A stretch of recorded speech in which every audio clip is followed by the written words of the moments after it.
Listo.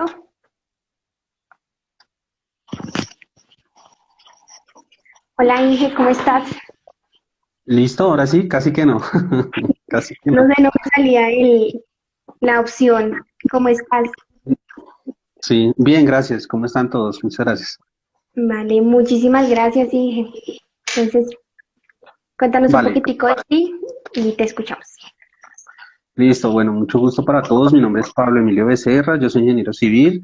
Soy egresado de la Universidad Pedagógica y Tecnológica de Colombia. Esta universidad queda en la ciudad de Tunja, Boyacá. Salí hace aproximadamente 10 años más o menos de la Universidad UPTC. De ahí me desempeñé siempre como estructural. Mm, Ahorita estoy terminando ya mi maestría en la Escuela Colombiana de Ingeniería. Estoy en el tema de la tesis y pues actualmente soy independiente, me dedico a mi firma, a mi propia firma estructural y pues digamos que todo el diseño o toda la experiencia que tengo es en diseño estructural, básicamente. Bueno, digamos que lo que yo había pensado abarcar todo el tema estructural es un poco dispendioso, ¿no? Eh, digamos, para los que no saben, es un tema que incluye pues predimensiones, diseños, cálculos, bueno, en fin, muchas cosas que abarca un diseño estructural, pero pues me pareció importante, eh, digamos que primero hacer como eh, como iniciación del tema, ¿no? Como, porque es muy amplio. Entonces lo que yo quiero hacer es como empezarles a dar las etapas en cómo se empieza a manejar un proyecto estructural. Entonces, digamos que lo primero que uno hace, o lo que uno tiene en cuenta, para los que no saben, de pronto son tres cosas importantes en el diseño estructural. Primero, pues tener una arquitectura base, una predimensión desde la parte arquitectónica. Segundo, tener un estudio de suelos, pues que nos diga la zona de amenaza sísmica, que nos diga las características propias del suelo. Y digamos que como tercero, saber o tener una localización propia del proyecto, ¿no? Entonces, digamos que son tres cosas muy importantes que se deben tener. Entonces, para poder iniciar como tal un proyecto de diseño estructural. Entonces, digamos que lo primero que se debe hacer es una coordinación muy importante entre lo que es la arquitectura y la estructura. Yo voy a empezarles a hablar un poco como de estos temas. Si de pronto va saliendo alguna pregunta que alguien me diga, oye, yo eso ya lo sé o algo así, lo encaminamos de pronto para ese tema, ¿listo? Bueno, entonces digamos que dentro de lo que yo les quería contar, nosotros podemos como agrupar el diseño estructural en unos pasos muy sencillos, digamos que son más o menos yo lo tenía acá, unos 10 a 11 pasitos que uno debe seguir para poder hacer un diseño estructural. Entonces, lo primero que hay que hacer uno es una predimensión. ¿La predimensión en qué se basa? Pues teniendo el diseño arquitectónico, digamos que uno recibe ese diseño arquitectónico y lo primero que debe hacer es verificar si tiene voladizos, qué tipo de luces tiene, cuál es el sistema estructural de pronto más adecuado para llevar esa obra a su fin, ¿sí? Digamos que eso hace parte de la predimensión. Muchas veces el arquitecto le entrega un plano arquitectónico, perdón, y ese plano arquitectónico, digamos que plasma muchas ideas que incluso vienen desde el propio dueño del proyecto, es decir, no, yo quiero una luz de 24 metros, por ejemplo, o quiero, no sé, algo exagerado, entonces uno de pronto lo que hace en ese primer acercamiento es aterrizar un poco el proyecto sin tampoco dañar la arquitectura, ¿no? Porque pues lo bonito es ver un arquitecto, no todo como dicen cajas de bocadillo, sino ver una estructura que se acomode a la arquitectura. Entonces, lo primero que uno debe hacer es una predimensión. En esa predimensión, uno define el sistema estructural. Definir el sistema estructural es decir si es pórticos de concreto, si son muros, si son pórticos de acero, si por el contrario vamos a hacer de pronto, lo vamos a hacer en guadua, lo vamos a hacer en madera, es definir qué material vamos a utilizar, mm, también definir las cargas que vamos a tener a eso. Y le empezamos a dar al arquitecto como las dimensiones tentativas eh, que tiene que tener en cuenta dentro de su diseño arquitectónico, ¿no? Es muy importante en esta etapa del predimensionamiento nosotros como estructurales definir muy bien pues dónde está ubicado la edificación, el proyecto que vamos a realizar. ¿Por qué? Porque pues en el momento en que nosotros diseñemos, es muy diferente diseñar una casa aquí en Bogotá, o bueno, yo vivo en Zipaquirá, es muy diferente diseñarla aquí en Zipaquirá, donde yo vivo, o en Bogotá, o de pronto en la costa, ¿sí? Se tienen unas reglamentaciones muy diferentes para cada tipo de zona. Entonces uno, dentro de esa predimensión, lo primero que debe hacer es ubicar su estructura dentro de un mapa sísmico que existe dentro de la norma, ¿sí? Para poder definir, hombre, la estructura es moderada, no es, tiene un grado de disipación alto, un grado de disipación bajo, bueno, son muchos conceptos que empiezan a manejar eso. Pero el primer paso es hacer una predimensión, ¿sí? Mm, Adicional a eso, dentro de todas las cargas que tenemos que tener en cuenta en ese primer paso, que es la predimensión, pues están las cargas muertas, que las cargas muertas, digamos que es todo lo que va a llevar la estructura como tal, ¿no? Digamos que los muebles, los acabados. A veces, en esto podemos a veces de pronto confundirnos y decir, no, es que yo voy a poner una máquina y esa máquina la voy a asumir como una carga muerta de pronto. Entonces, digamos que ahí hay que tener muy bien como qué relación, o sea, definir muy bien si eso es una carga muerta o una carga viva. O sea, digamos que si es una máquina que la tenemos que trasladar constantemente, la tenemos que meter como una carga viva, pues porque la vamos a trasladar dentro de la misma edificación. Entonces lo que podemos decir es que una carga muerta es que va a estar durante toda la etapa de la estructura, ¿sí? Durante todo el tiempo de la estructura. Eso es muy importante definirlo al momento de hacer una predimensión, pues porque tenemos que tener en cuenta todas las alternativas de cargas y solicitaciones que van a existir en esa estructura, ¿sí? Durante toda su vida. Digamos que un caso típico que pasa cuando uno, por ejemplo, hace un proceso constructivo es que en el proceso constructivo, de pronto para los que conocen, en el proceso constructivo la etapa más crítica de cargas de la estructura es cuando estamos haciendo la obra. ¿Por qué? Porque vamos a acumular material, porque vamos a acumular una serie de cosas para poder realizar esa obra.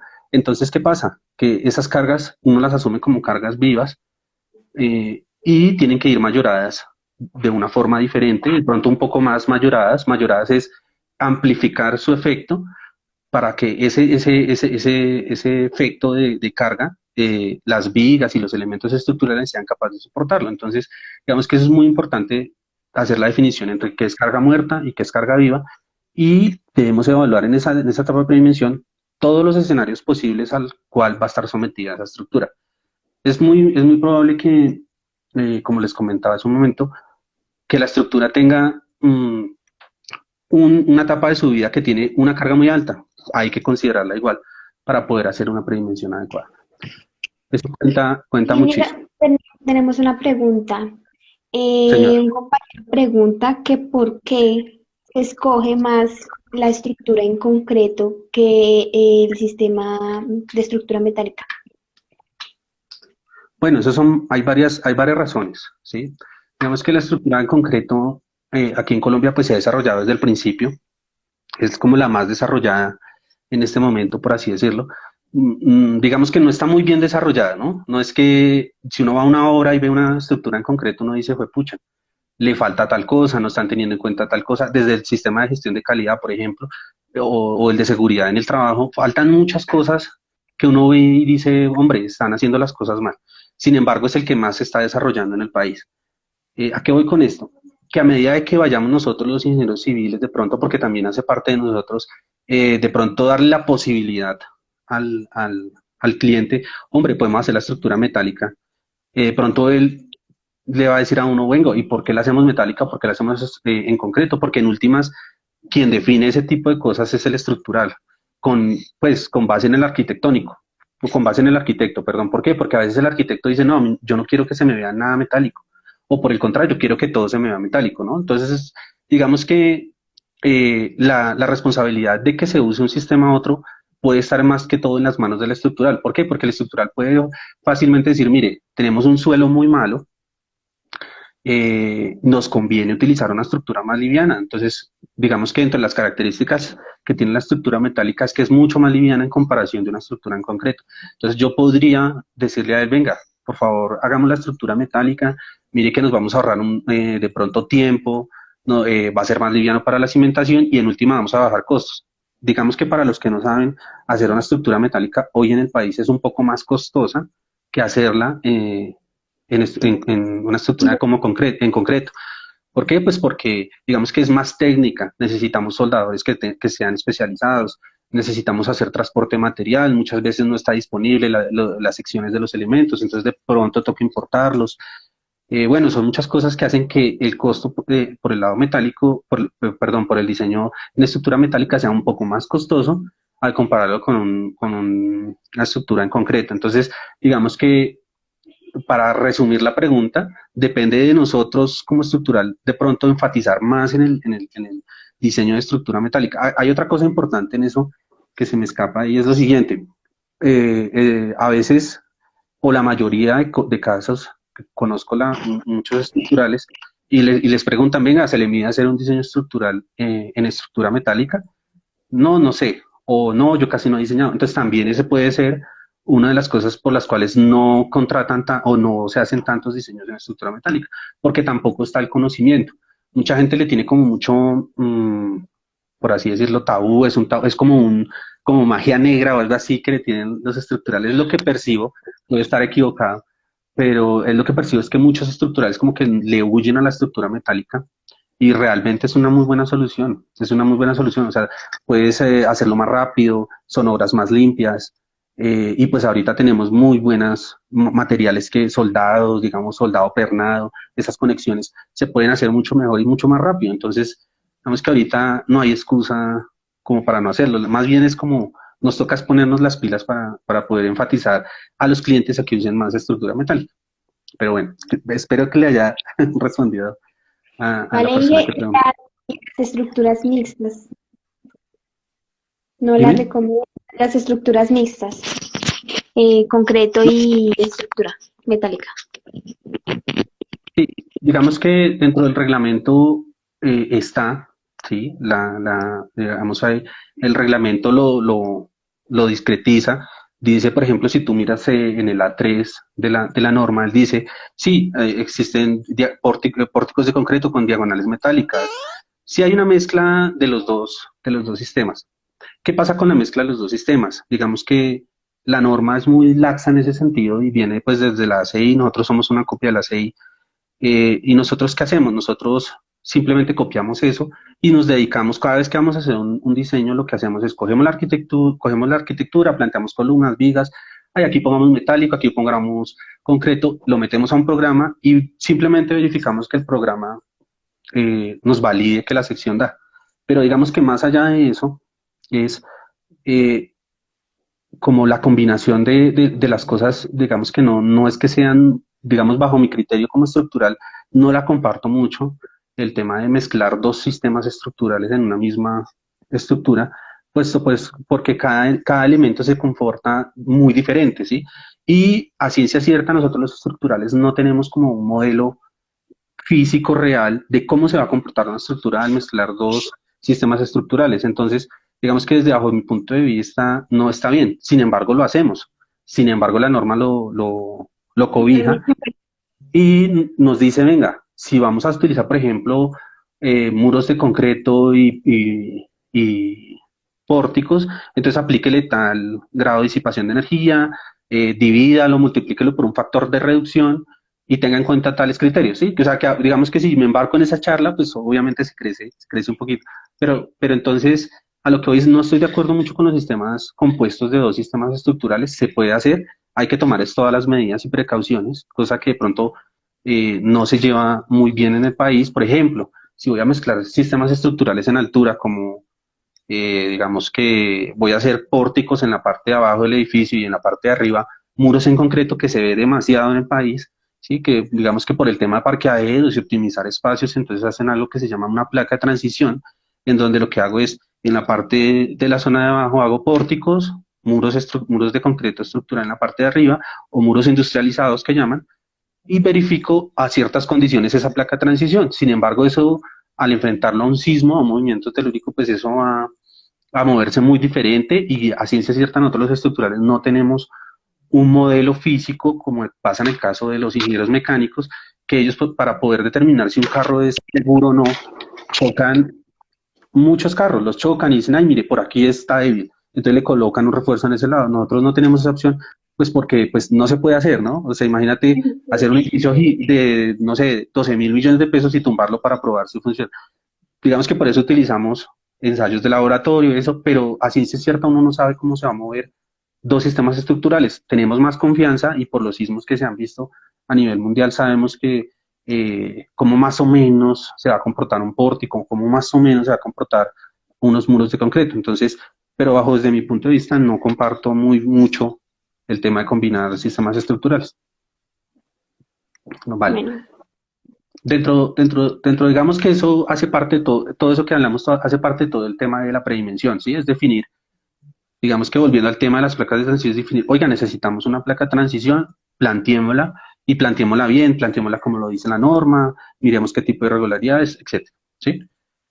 Bueno, después de eso, y como implícito dentro de la predimensión, un paso muy importante es verificar y afirmar todo el tema de evaluaciones de solicitaciones. Entonces, en este paso lo que hacemos es, ya que tenemos definido qué sistema estructural, qué materiales, si va a ser pórticos, pórticos de concreto, pórticos metálicos, el sistema estructural que necesitemos, lo que vamos a hacer es la evaluación de cargas definitivas de la estructura. Para eso, ¿qué hacemos? Le preguntamos a nuestro cliente, venga, ¿va siempre a destinarlo a uso de vivienda? ¿Lo va a destinar a uso comercial? ¿Qué destino le va a dar a la estructura? Entonces, o va a ser un hospital, ¿qué va a hacer? Entonces, digamos que dentro del paso 1 y paso 2 está muy implícito, pero hay que definir unas cargas eh, para poder hacer el dimensionamiento de la estructura. Listo. Después de hacer esos dos pasos, que como que el paso 1 y paso 2 están ahí como implícito, que es predimensión y definición de cargas estructurales, viene el paso 3, que es definir eh, la amenaza sísmica de la estructura. Entonces, como les decía, entonces es muy diferente hacer una estructura aquí en Bogotá que hacerla de pronto en Duitama o hacerla, por ejemplo, en Villavicencio, ¿sí? Digamos que en Bogotá tenemos, gracias a Dios, algo que se llama la microzonificación sísmica de Bogotá, que no es más que una sectorización de el impacto que generan los sismos en cada tipo de suelo de acuerdo a la ubicación de la estructura dentro de la ciudad. Algo así como se hicieron muchos ensayos, muchos tomas, muchas muestras de los ensayos de laboratorio de geotecnia a nivel de todo Bogotá y se extrajo esa información y se determinó qué tipo de suelo hay, como para darle facilidad a nosotros los estructurales y pues a todo el gremio de ingeniería de poder definir cómo va a atacar un sismo en determinada estructura. Esto es demasiado importante y digamos que en el país sí lo hemos venido desarrollando, pero tenemos que ir más allá. Algo que yo le sumaría a esto del nivel de amenaza sísmica es, digamos, también tendríamos que mirar el mapa de vibraciones o se me fue la palabra, de periodos, perdón, el mapa de periodos, existe un mapa de periodos en la ciudad de Bogotá también del suelo, ¿sí? Entonces, para poder definir la amenaza sísmica y el tipo de estructura, que deberíamos hacerlo así, pero pues por cuestiones de pronto comerciales no lo hacemos, es también tener en cuenta ese mapa de, eh, periodo. de periodos. ¿Por qué? Porque, por ejemplo, en la zona de cerros, voy a poner un ejemplo y espero lo pueda hacer explícito en el ejemplo. En los cerros nosotros tenemos unos periodos del suelo muy bajitos, es decir, vibran con tiene un periodo de duración muy bajito, es decir, vibran muchísimo. No sé si algunos de ustedes han visto ese video que hay por ahí en las redes que eh, le dicen a uno que hay tres como 10 péndulos, entonces le muestran un péndulo alto, uno bajito y los ponen a vibrar y todos vibran diferente. De esa misma forma, el suelo vibra. Entonces, digamos que hacia la zona de los cerros, que es una zona muy rocosa, en esa zona el periodo de vibración es muy cortico, muy cortico. Luego nosotros en esa zona de cerros deberíamos hacer edificios altos. ¿Por qué? Porque el periodo de vibración, por ejemplo, de un edificio alto es muy grande. Entonces, al vibrar el edificio, como es un periodo de vibración muy grande, y si llega a haber un temblor, como el periodo del terreno es muy pequeño, pues ni siquiera lo va a sentir, ¿sí? Esa es la sensación que uno a veces tiene, que uno está en un sitio y dice, uy, sí vio cómo tembló de duro, y resulta que en otro lado lo sintieron más, ¿sí? En otros lados sintieron más el sismo. Es por eso, porque los suelos tienen una forma de vibrar, dependiendo del lugar, de diferente forma. digamos que dentro del análisis estructural, casi que los ingenieros estructurales no miramos eso, simplemente decimos, ¿dónde es? Ah, es lacustre 200, ah, es depósito ladera, es tal cosa, métalo al programa y diseñe. Pero sería muy chévere, y pues es lo que yo a veces trato de hacer, es que, oiga, en esa zona, bueno, digamos que sí, digamos la curaduría trata en una forma de hacerlo, y es que, por ejemplo, eso va muy ligado, el tema de los periodos, no está muy estudiado, pero va muy ligado al tema de que hay unas zonas en que dicen, venga, aquí podemos hacer edificios de 5 niveles, aquí podemos hacer edificios de 30 niveles, aquí no permiten sino de 3 niveles. Eso tiene más conceptos, pero digamos que dentro de lo que se tiene ahí, hay metido el tema del periodo de duración del suelo. Entonces, pero es muy importante tener en cuenta el periodo de duración del suelo, pues para que no haya una eh, combinación de los dos efectos, ¿no? De cómo vibra la estructura y cómo vibra el suelo.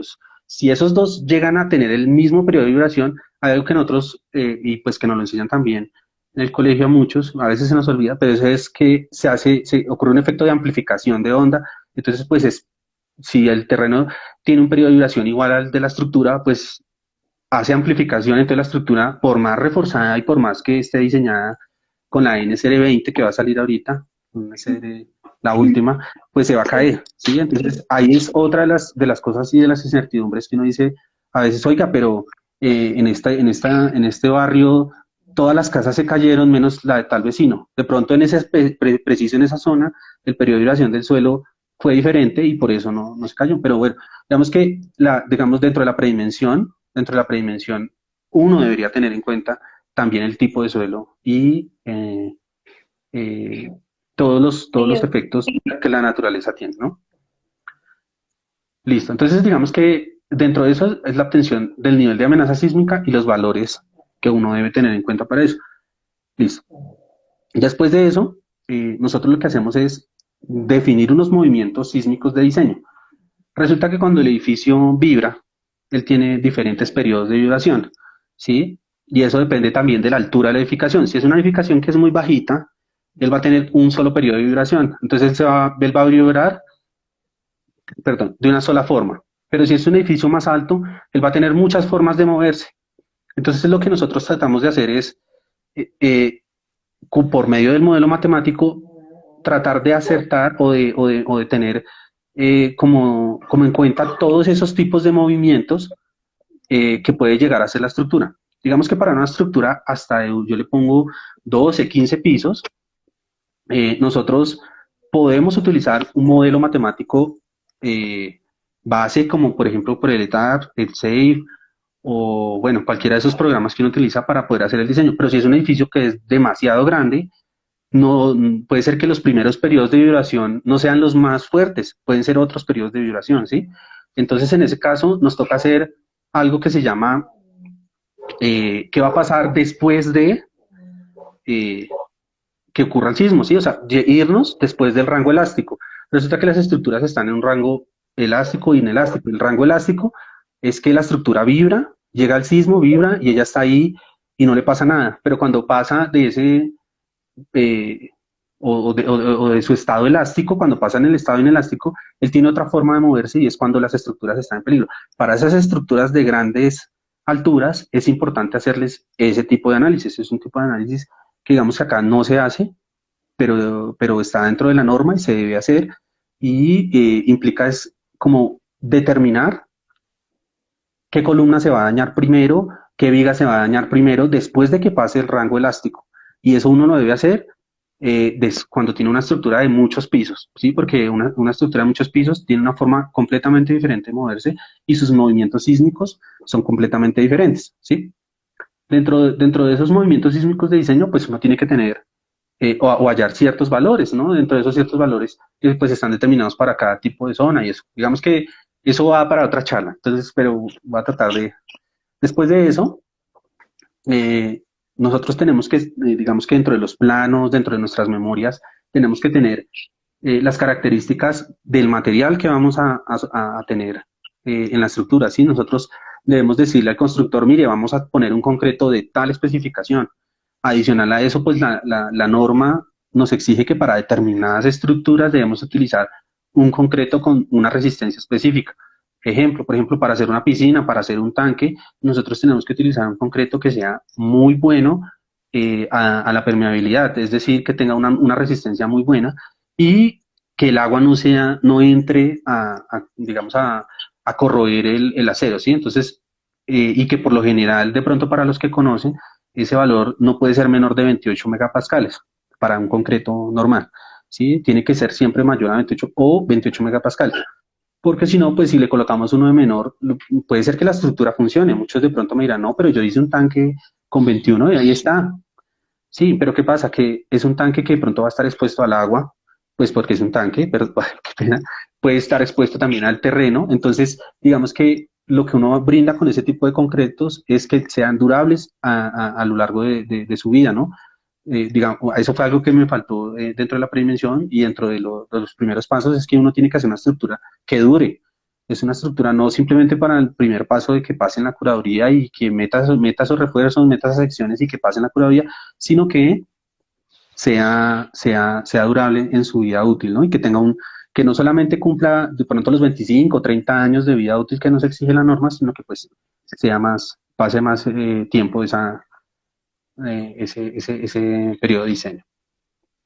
Bueno, dentro de todos los análisis, dentro de todo el análisis que nosotros hemos venido dando, que digamos que también tenemos que tener en cuenta qué grado de irregularidad tiene la estructura, ¿sí? Después de ese paso donde definimos los materiales y lo colocamos en planos, colocamos qué aceros vamos a colocar, cada cuánto, y por eso ponemos los detalles constructivos, tenemos que determinar las fuerzas sísmicas. Entonces, dentro de eso de determinar las fuerzas sísmicas, nosotros debemos hacer todo el tema de irregularidades de la estructura. Entonces, uno tiene que, dentro del proyecto estructural, definir qué tanto se va a mover esa estructura y si tiene algún tipo de irregularidad. Por decir algunas, hay unas irregularidades en altura, hay unas irregularidades en planta que la norma las castiga, ¿sí? ¿Qué es lo importante de las irregularidades? Es pues no tenerlas, ¿sí?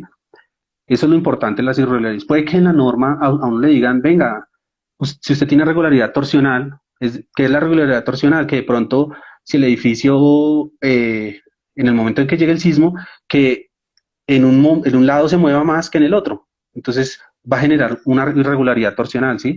Entonces, al generar una irregularidad torsional, la norma simplemente nos dice, colóquele un factor de reducción.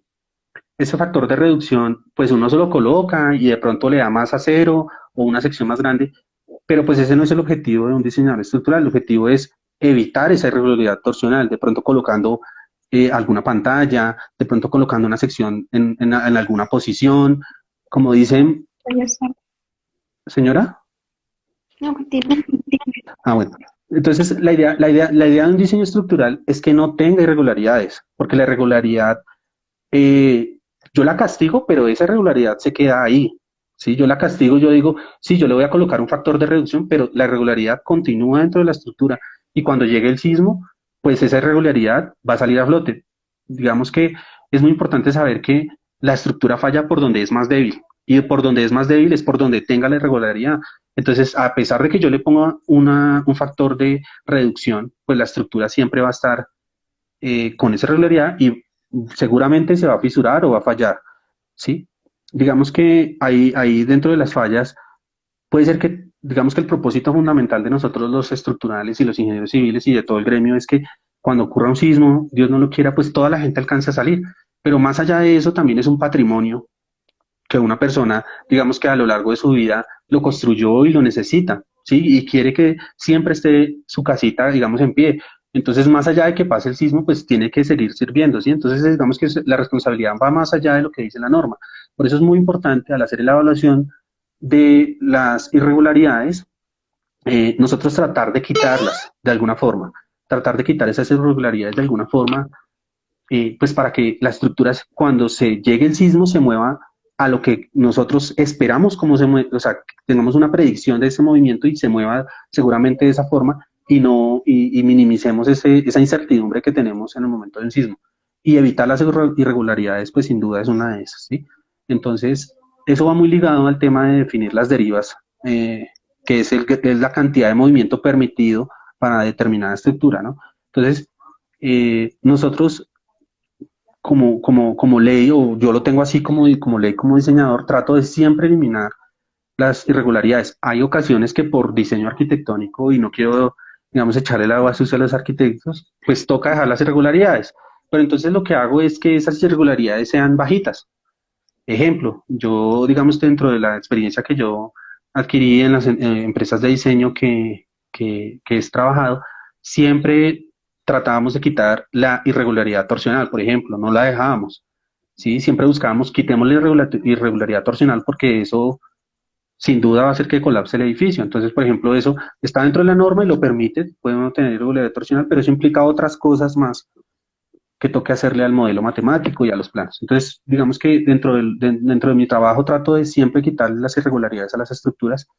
Y pues claro, eso implica a veces que el dueño y el arquitecto le diga a uno, oiga, pero está como Caribe, está como caro el diseño, ¿no? Entonces uno dice, no, lo que pasa es que le voy a quitarle esta regularidad, mire que el edificio funciona así, no, pero es que yo hice el edificio allí a aquel lado y allá pusieron vigas de 40 y usted por qué aquí me está colocando vigas de 60. Entonces uno a veces entra en ese dilema y pues digamos, no entrar en una discusión con el cliente muy directa, entonces uno dice, bueno, pongámosle la regularidad y pues madre, que se vaya así. Pues la idea no es esa, la idea es que, sí, la idea es que nosotros quitemos esas irregularidades, por eso a veces los diseñadores, sino que explicarle de pronto eso al cliente y eso por el afán del proyecto, no es tan fácil, ¿sí?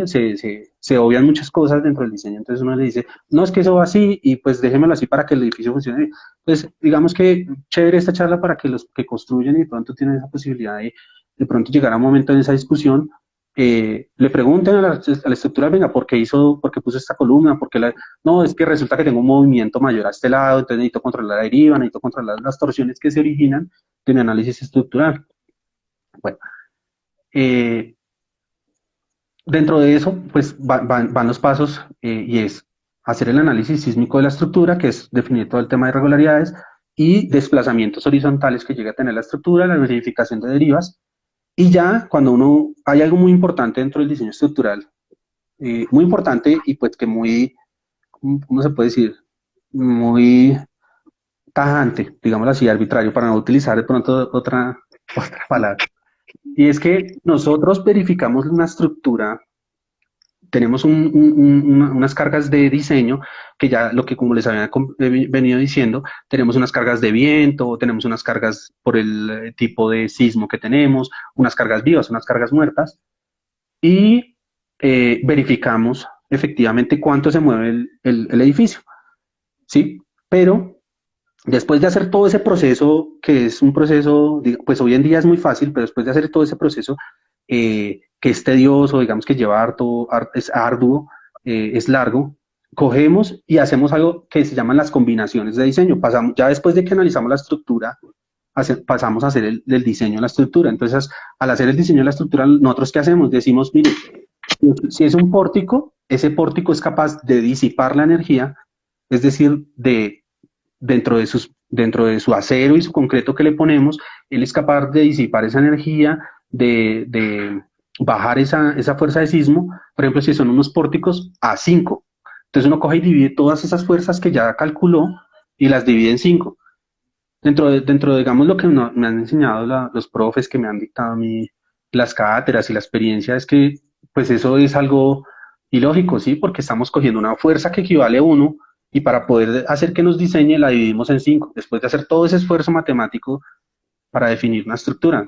Entonces, digamos que a eso viene, digamos que uno de los últimos pasos para poder hacer el diseño y es poder hacer las combinaciones de diseño. Entonces, las combinaciones de diseño están enfocadas a determinar las posibles condiciones a las que se va a enfrentar la estructura a lo largo de su vida.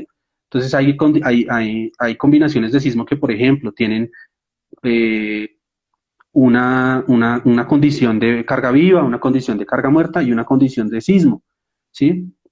Hay otras que tienen, por ejemplo, no tienen la condición de carga muerta, perdón, de carga viva, que es cuando el edificio está solo, un fin de semana, digamos que está en etapa constructiva, es un fin de semana y está el edificio solo y lo dejan ahí porque pues la gente...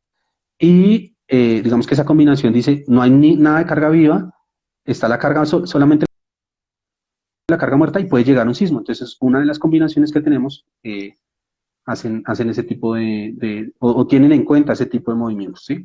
Entonces, digamos que no está muy chévere, o digamos que desde mi punto de vista no está muy chévere, que nosotros eh, cojamos toda esa carga que ya tuvimos en cuenta y y hagamos la división en 5 o en 7, dependiendo del grado de disipación que tiene la estructura. El grado de disipación viene de muchos ensayos y de muchas correlaciones que se hacen en el laboratorio, en donde, por ejemplo, para si es un pórtico, nosotros le damos el valor de 5, quiere decir que esa estructura tiene una gran capacidad de disipación de energía.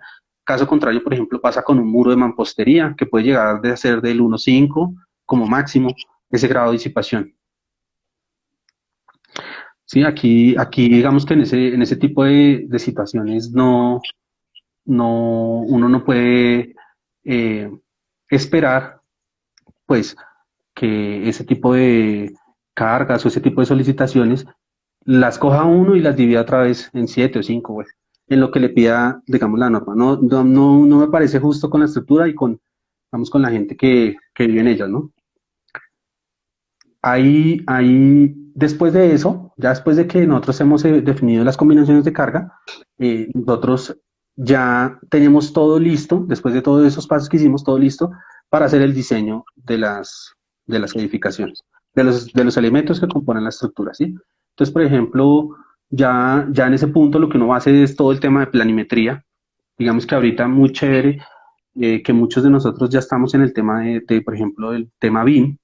Es súper importante pasarnos eh, al sistema BIM, no solamente manejar AutoCAD y planimetría, porque pues la planimetría es chévere y todo, pero no nos deja ver como tal eh, las, digamos, como las intersecciones que se forman entre arquitectura y estructura. Entonces ese sistema BIM nos ayuda mucho, por lo menos a mí me gusta mucho y trabajo con varios compañeros y hemos, digamos que, prevenido muchas intersecciones de viga columna, muchas intersecciones incluso con las redes hidráulicas sanitarias.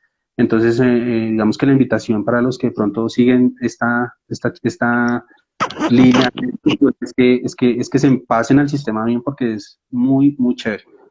Bueno, digamos que estos son los pasos. Ya después de eso, pues ya podemos ir como discretizando un poco más el tema, ¿no? Podemos ya, por ejemplo, hablar de la cimentación. Si de pronto Geraldine me permite, podríamos alguno de estos días hablar de la cimentación, luego hablar de diseño de columna, luego Claro, dije, porque pues es mucho más largo. Esto es como una introducción, son más o menos 12 pasos. Estos 12 pasos los podemos conseguir en la NSR 10, en el título A, ¿sí? Ahí están los pasos que uno sigue y pues de pronto si alguno tiene alguna duda sobre eso o algún aporte que hacerme, con mucho gusto, ¿sí? No, y yo tengo una pregunta para el señora. tema de las estructuras metálicas. Cuando tenemos sótano, o sea, como el proyecto que conoces, ahí la parte del sótano se hizo en concreto y hacia arriba en estructura metálica.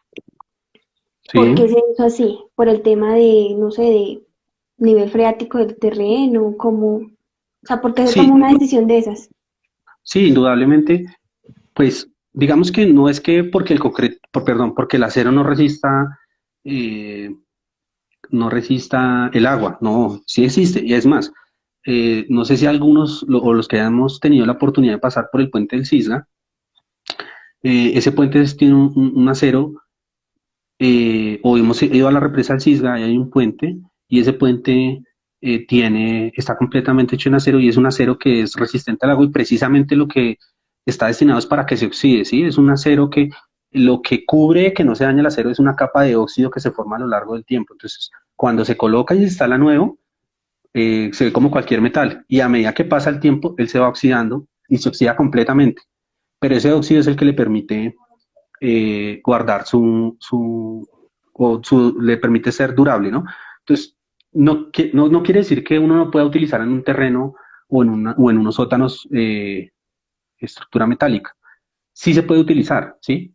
Lo que pasa es que, eh, como de pronto lo dije al principio, puede ser que uno diga, o pues sea más fácil en este momento hacer, por ejemplo, como el caso del proyecto que tuvimos la oportunidad de hacer con Geraldine, que fue, les comento un poco, es una estructura de 7 niveles con un sótano, y el sótano se hizo todo en concreto y los 7 niveles se hicieron en estructura metálica. Entonces, digamos que el sótano eh, puede ser como una gran cimentación, por así decirlo, porque realmente él no va a estar expuesto al sistema de resistencia sísmica como si lo va a estar expuesto la estructura metálica. Entonces, ¿qué pasa? Que pues en este caso sí se puede hacer y se puede tener en cuenta como en concreto, porque no va a estar enfrentándose al sismo como tal, sino va a estar confinado, por así decirlo, por el terreno. Entonces él se va a mover con el terreno y ya la estructura metálica va a ser, entonces ahí podríamos decir que es un solo sistema estructural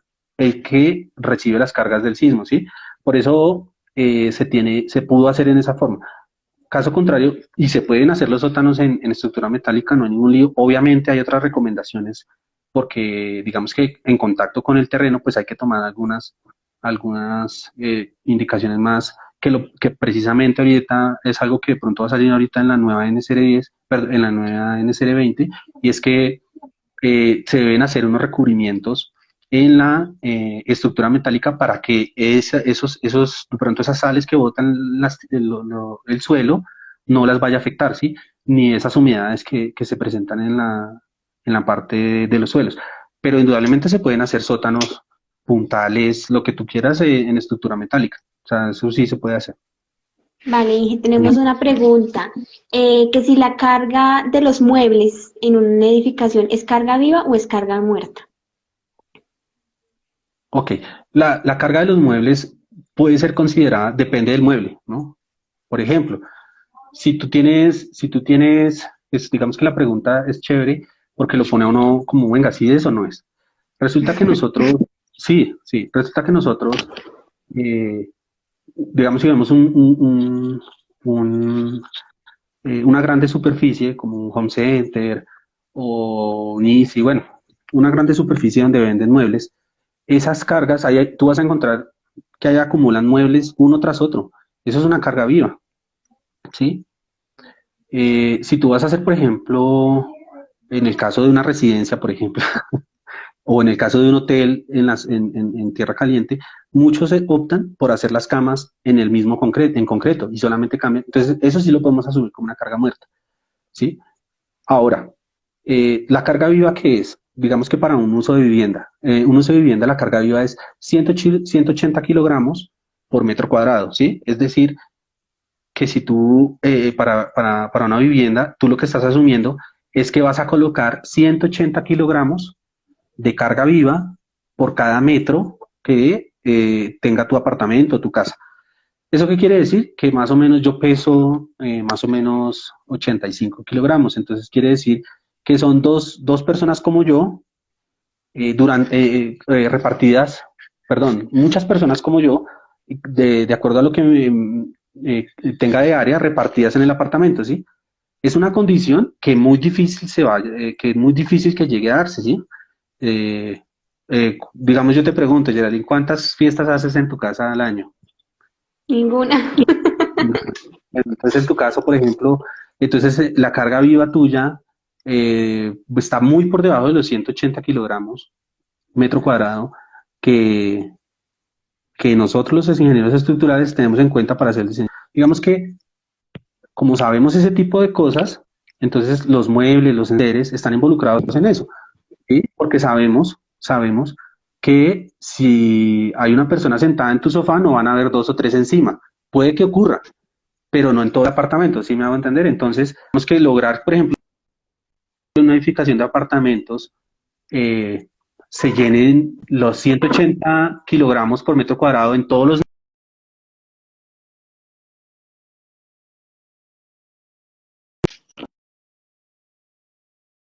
está contemplado, incluso a veces está súper contemplado, por así decirlo. Sí, o sea, a veces como que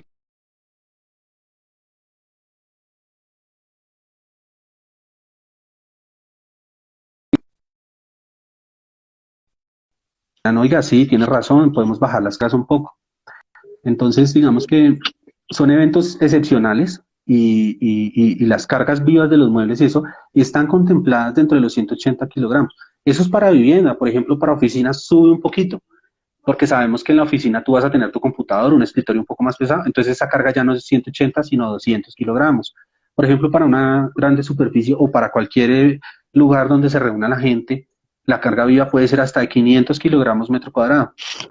Y pues eso depende de todos Inge, esos análisis que se hacen, se señora. nos está dando la transmisión. ¿Te parece un momentico y a todos ustedes? La cerramos, la volvemos a abrir y continuamos. Señora, no escuché lo último. Que si cerramos,